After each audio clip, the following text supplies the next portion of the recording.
factory of 399. So 399, it can be written as 3 times 133. 3 times 133 means 399.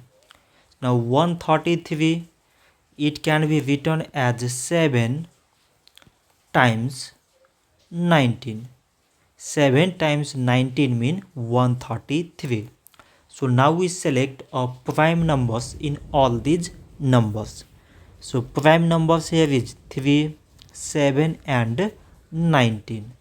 So we can write 399 is equal to product of all these prime numbers, that is 3 times 7 times this 19.